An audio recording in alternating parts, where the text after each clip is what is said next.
This is Mr. Andy Patil, your language trainer and coach. Today we are going to learn prepositions. म्हणजे आपण आज prepositions शिकणार आहोत. Prepositions म्हणजे काय? तर शब्दयोगी अव्यय. Prepositions हा पार्ट्स ऑफ स्पीचचा एक प्रकार झाला. Prepositions म्हणजे काय ते आधी आपण समजून घेऊ. प्री म्हणजे अगोदर आणि पोझिशन म्हणजे स्थिती. ज्या शब्दांची स्थिती अगोदरच ठरलेली असते त्यांना प्रेपोजिशन्स असं म्हटलं जात असतं. मित्रांनो, तर याचा वापर कसा करायचा हे आपण अगोदर पाहूया. For example, she sat under the tree. आता आपण जर इथून अंडर हा शब्द काढून घेतला तर वाक्य कसं होईल? शी सॅट ट्री म्हणजे काय? ती झाड बसली.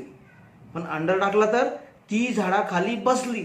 म्हणजे तो खाली शब्द एवढा महत्वाचा आहे आपल्याला की त्याच्यामुळेच वाक्याला खरा अर्थ प्राप्त होत असतो. मग असे शब्द की ज्यांच्यामुळे वाक्याला परिपूर्ण अर्थ प्राप्त होतो त्या शब्दांना म्हटलं जातं प्रेपोजिशन्स. अजून एक एक्झाम्पल पाहूया. I always write with black pen.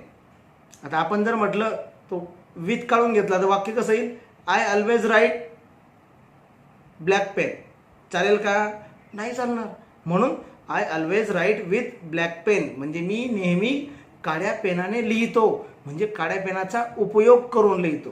तेव्हाच वाक्याला अर्थ प्राप्त होत असतो.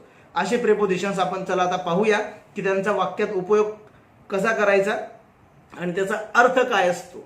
तर पहिलं आपलं प्रेपोजिशन्स आहे फॉर. FOR. फॉर म्हणजे च्या साठी. For example, she has come here for learning English. ती येथे इंग्लिश शिकण्यासाठी आलेली आहे. I have come here for you. मी येथे तुमच्यासाठी आलेलो आहे. They have not come here for your money. ते येथे तुमच्या पैशांसाठी आलेले नाही आहेत. This is a for. पुढचा घेऊया आपण फ्रॉम. FROM. फ्रॉम. फ्रॉम म्हणजे काय? एका ठिकाणाहून दुसऱ्या ठिकाणी.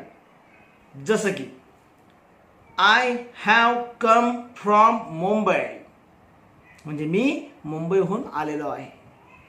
They have brought this book from that shop.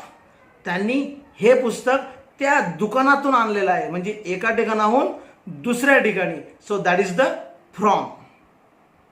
पुढचा आपला सिन्स म्हणजे वेळेपासून.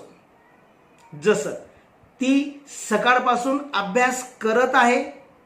शी has been studying since morning. He has been talking with me since 4 hours. तो 4 तासापासून माझ्याशी बोलत आहे. म्हणजे असा कुठेही तुम्हाला वेळ दर्शवायचा असेल तर त्या ठिकाणी तुम्हाला सिन्सचा वापर करावा लागणार आहे. जसं सिन्स 4 days 4 दिवसापासून, सिन्स 10 years 10 वर्षांपासून, सिन्स 1 o'clock 1 वाजेपासून, सिन्स लास्ट संडे मागच्या रविवारपासून. अशा प्रकारे सिन्सचा वापर केला जातो.